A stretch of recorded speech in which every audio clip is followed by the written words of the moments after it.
Oh, Itu ya. kemudian diartikan sebagai oleh para nyinyir ini ya, kelompok nyinyir, diartikan sebagai Pak Prabowo ingin memastikan Pak Jokowi nggak balik lagi ke istana, ya kan? Hal yang begitu eh, menyentuh, begitu mengharukan dari Iya. dari seorang Pak Prabowo yang begitu baik hati, begitu rendah hati, kalau di tangan orang-orang yang eh, kelompok apa kalau mau diberikan namanya ini ya. Kelihatannya Pak Prabowo-nya sendiri itu rada-rada jahil juga ya kepada kubu PDIP ini. Itu paling tidak saya melihat ada dua. Satu Marwarar Sirait. Dia kan sebagai menteri. Oke. Ini adalah orang yang disingkirkan oleh PDIP kemarin. Disingkirkan oleh Mas Ganjar kan. Ketika kampanyenya Mas Ganjar itu. Kedua adalah Veronica Tan. Tentu saja saya menganggap bahwa ditunjuknya Veronica atau Marwarar bukan karena faktor-faktor tadi, bukan faktor karena kepengen ngeledek PDIP. Itu kedua orang ini memang orang yang qualified.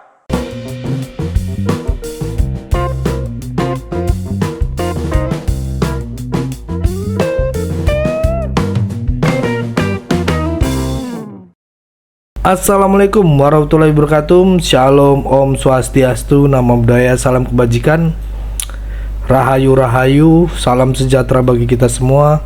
Kembali lagi di channel kita kesayangan kita ini bersama saya Leonardo Sirait. Buat teman-teman yang belum follow, subscribe ya teman-teman. Yang belum mau follow Instagram saya di leonardosirait.id. Oke teman-teman, kali ini ada video menarik tentang kepulangan Pak Jokowi ke Solo yang diantar oleh Pak Prabowo. Ini penuh misteri, penuh framing dari lawan-lawan politik Pak Jokowi maksudnya teman-teman ya. Ya, banyak sekali jadinya. Woi, kok dia udah nggak menjabat lagi menjadi presiden, kok masih pakai pesawat negara yang dibiayai negara gitu kan, kok dia diantar oleh pesawat Sukhoi gitu ya, dikawal dan sebagainya. Dia kan udah menjadi warga biasa aja, warga Indonesia biasa aja, udah nggak jadi presiden. Banyak yang mengatakan begitulah, memframing lah teman-teman ya. Aduh, ini sih nggak habis pikir sih saya ya, orang-orang seperti ini gimana nggak ada lagi bahan untuk berkuar-kuar gitu ya, sampai ini aja dibahas gitu. Sedangkan Pak Presiden itu kan sudah 10 tahun membangun negeri ini, menjabat gitu ya, mengawal, meningkatkan dengan kinerja-kinerja yang ada gitu ya. Kita harus apresiasi lah gitu. Untuk terakhir kali dia mau pulang ke Solo, masa naik angkot sih, ya kan? Kalaupun nanti dia naik angkot, nanti jadi perbincangan lagi oleh negara-negara luar, kayak nggak dianggap gitu kan. Ataupun dia naik kereta gitu kan, sama aja nanti dibahas lagi, nanti berita-berita wartawan luar gitu kan, luar negeri mengatakan Indonesia tidak menghormati presidennya begini-begini, kan malu gitu ya. Ya wajar lah itu dikawal gitu ya. Yang selalu memang memframing hal-hal yang tidak sangat mendasar sekali ini teman-teman ya. Ini sangat menarik sekali ya untuk kita ulas bersama dan untuk kita bongkar teman-teman, terkait dengan bagaimana cara lawan politik Pak Jokowi itu memecah belah persatuan dan kesatuan bangsa kita ya, bangsa Indonesia khususnya teman-teman ya. Mari kita simak terlebih dahulu teman-teman, biar nggak salah fokus gitu ya. Karena rekan-rekan anak abah garis keras ini kebanyakan ngalur lidur gitu, nggak ada punya fakta buktinya gitu ya. Ini sangat kurang ajar sekali bagi saya, menurut saya ya, itu opini saya teman-teman ya. Karena nggak ada sedikit pun rasa empati gitu ya. Mungkin orang ini cuman berpikiran radikal gitu kan, emosian. Itulah kalau sudah membabi buta teman-teman. Kalau orang tuh bencinya membabi buta, jadi apapun akan dilakukan. Yang kita khawatir nanti ya menjadi teroris mereka ini teman-teman.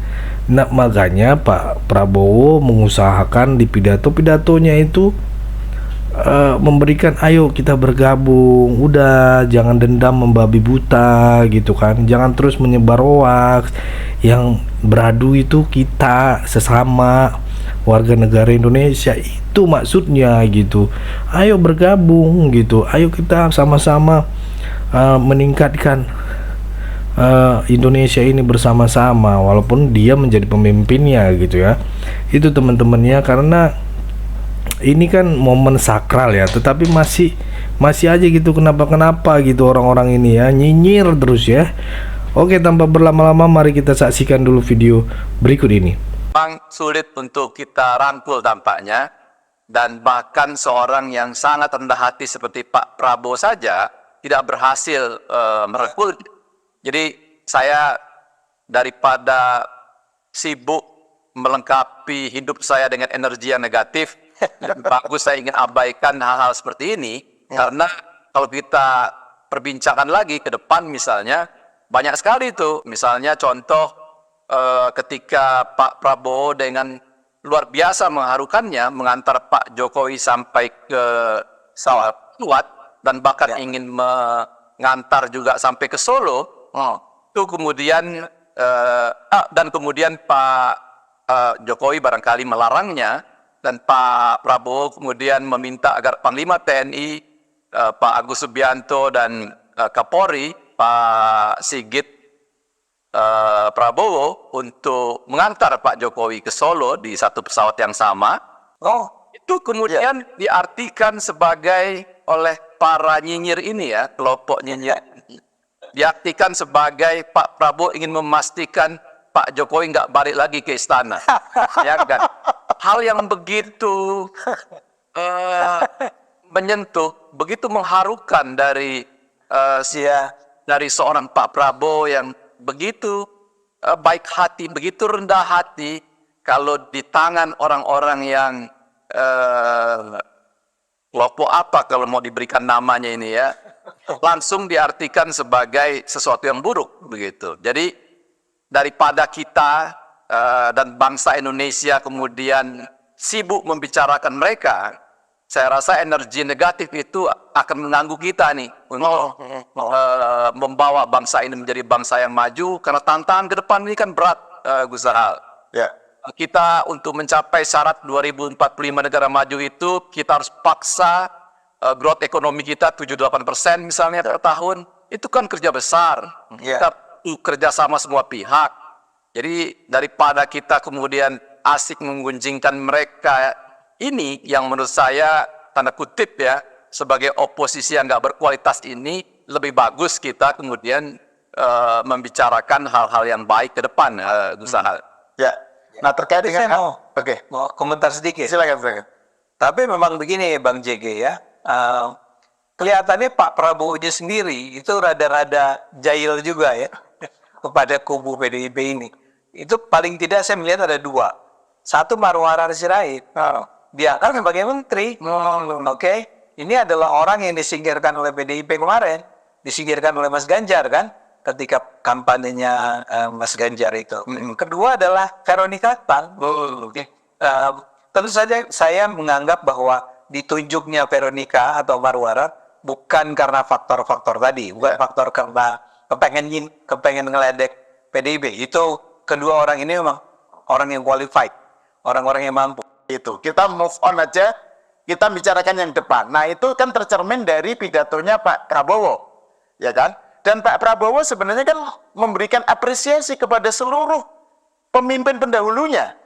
Pak Prabowo nyebut Megawati, nyebut Bu Mega, nyebut Gus Dur, nyebut Pak SBY, nyebut Jokowi tentu saja ya. Tapi lepas dari itu, kan kalau kita lihat pidatonya Pak Prabowo itu memang sesuatu yang sangat ke depan lah gitu ya. Yang saya bisa catat dari beberapa poin-poin yang dari pidatonya Pak Prabowo kan, pertama, Pak Prabowo menekankan perhatian dan pembelaan terhadap wong cilik. Jadi tujuan utamanya adalah membuat wong cilik guyu. Terus Pak Prabowo menekankan tentang untuk mencapai itu perlu ada kerukunan elit, kerukunan antar elemen bangsa, gitu ya. jangan sampai demokrasi kita ini demokrasi yang dikotori atau diwarnai oleh balas dendam, adu domba, permusuhan dan seterusnya. Pak Prabowo nyebut itu kan, kita jangan mau diadu domba. Demokrasi yang dikembangkan adalah demokrasi khas Indonesia gitu kira-kira. Terus juga yang juga tidak kalah menarik itu ada poin pembelaan terhadap kemerdekaan bangsa, termasuk Palestina. Gitu kan? Pak Prabowo nyebut soal Palestina juga gitu. Tapi ini adalah highlight tentang Dia nyebut korupsi nggak sih? oh iya, lupa ya, iya betul. Juga penting untuk menekankan Pak Prabowo menekankan tentang kebocoran Ya. Negara itu harus diberantas termasuk korupsi. Ya. Gitu. Kebocoran itu misalnya kekayaan alam yang Indonesia yang lari ke luar negeri dan seterusnya gitu. Ya. Jadi ini hal-hal yang menjadi highlightnya pidatonya Pak Prabowo. Nah, kalau Mas JG melihat pidato itu gimana, Mas? Ya, saya harus bilang bahwa pidato itu keren banget. Artinya pidato itu kemudian membuat kita nih sebagai bangsa Indonesia hari ini percaya bahwa negara ini akan menjadi negara maju. Kita ini sekarang yakin bahwa bangsa kita ini bangsa yang besar sekali. Ya. Ini kita sebenarnya sebelum Pak Prabowo kemudian jadi presiden ya, kita sebenarnya selama ini punya inferiority sebenarnya. Asa kita bangsa miskin, kita merasa kita bangsa yang lemah. Nah itu kemudian dengan adanya Pak Prabowo ini kita dikembalikan kepercayaan diri kita dibangunkan bahwa kita punya hope, punya harapan besar bahwa kita ini adalah bangsa besar, bangsa yang kaya, bangsa yang akan maju kalau kita mau bekerja keras untuk membangun negara kita ini. Nah, harap itu ada pada pidato itu, dan kalau kita ilustrasikan ini dalam hal yang lebih spesifik misalnya, dunia sepak bola kita saja. Sepak bola kita, sebelum Mas Erick Thohir menjadi Ketua Umum PSSI, bahkan saya nggak tahu satupun pemain nasional. Tetapi sekarang, walaupun nama-nama pemain nasional itu asing di telinga orang Indonesia barangkali, tapi kita tahu sekarang nama-nama pemain nasional kita, karena kita punya hope atas tim Indonesia akan bisa berlaga di Piala Dunia. Nah, hope itu sekarang diberikan oleh Pak Prabowo kepada kita, bangsa Indonesia, bahwa kita bisa menjadi bangsa yang maju, kita bisa menjadi bangsa yang besar, gitu. Seperti hope yang diberikan oleh Mas Erick Thohir, bahwa kita bisa ikut Piala Dunia, misalnya. Kira-kira gitu, Gus Zahal. Itu pidato yang keren sekali, dan pidato itu membawa kita menjadi punya energi baru, punya gairah baru. Kita rasanya ingin bertarung untuk ke depan ini, merebut kejayaan Indonesia, Gus Zahal, yang itu selama ini hilang puluhan tahun, gitu. Pak Jokowi bukan tidak punya greget untuk membawa hal seperti ini, tapi gaya Pak Jokowi kan lebih lunak, lebih menekankan kepada kerja dulu, menyiapkan semuanya perlahan-lahan, tapi pasti begitu kan. Nah, jadi apa yang telah disiapkan oleh Pak Jokowi ini sekarang akan dituntaskan sebenarnya dengan kepemimpinan Pak Prabowo 10 tahun ke depan, Gus Zahal. Dan paling penting memang harus ada pidato yang menggelegar seperti itu, yang mengingatkan kita bahwa kita ini sebenarnya bangsa besar, sebenarnya bangsa yang kaya, gitu. Dan kita bisa membawa negara ini menjadi negara yang maju sebenarnya, gitu. Itu yang terjadi sebenarnya atas pidato Pak Prabowo kemarin. Ya, dan pidato itu juga menekankan aspek keberlanjutan ya, karena Pak Prabowo kan menyebut soal hilirisasi ya, sebagai cara untuk mencapai tadi swasembada energi misalnya ya.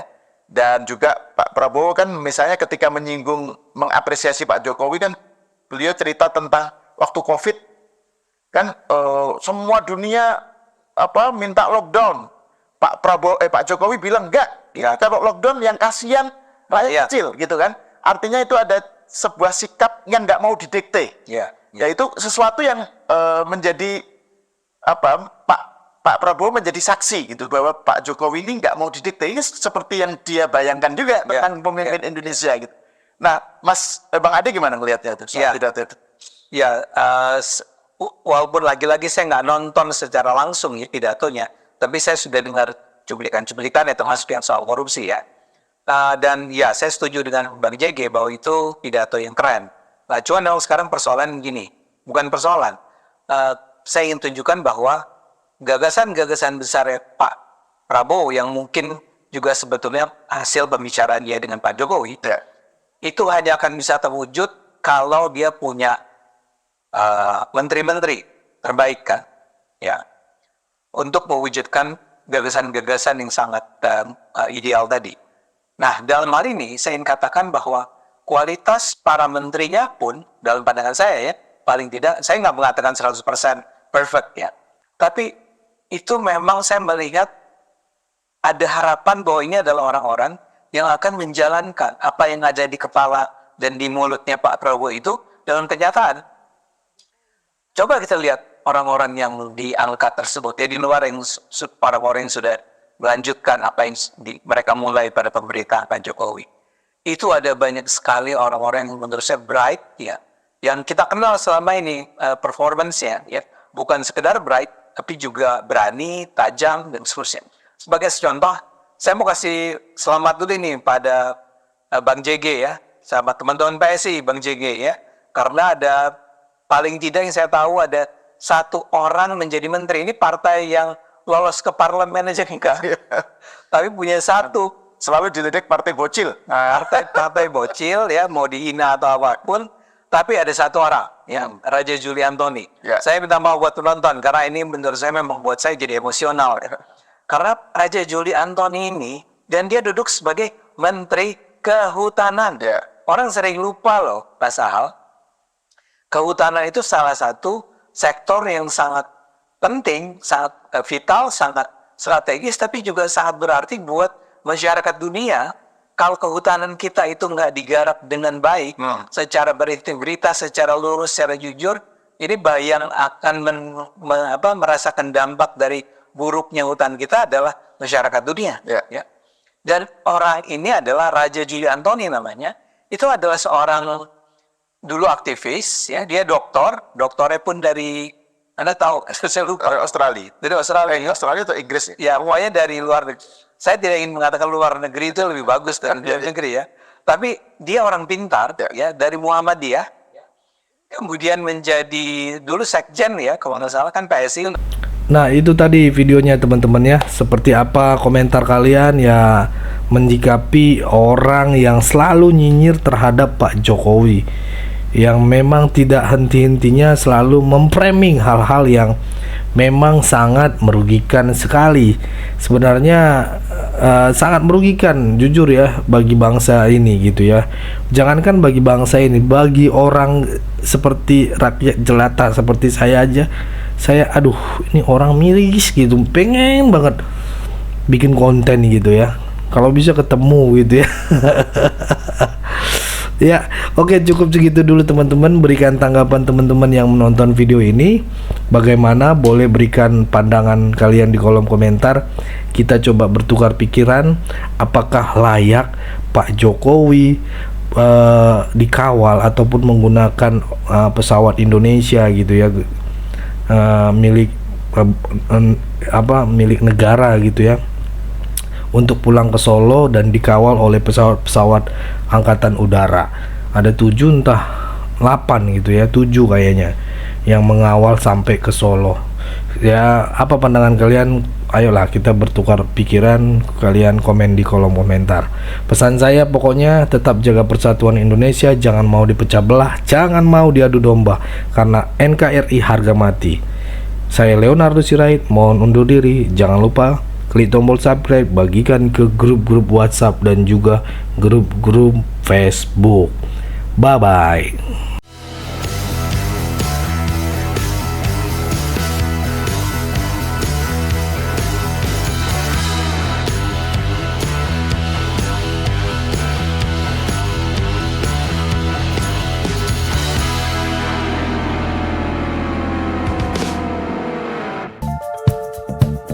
Kawan-kawan yang mau mendukung Sirait Media, boleh melalui rekening ini.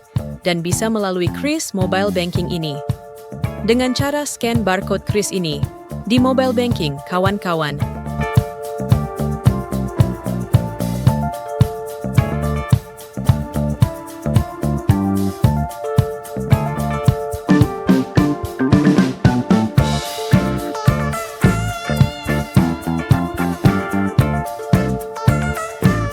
Dan jangan lupa juga mendukung pelayanan di yayasan kami melalui rekening ini dan bisa melalui Kris Mobile Banking ini. Dengan cara scan barcode Kris ini di mobile banking, kawan-kawan. Berapapun itu sangat berguna bagi pelayanan kami. Mari terus kita suarakan suara rakyat jelata dan terus berdampak bagi Indonesia. Terima kasih.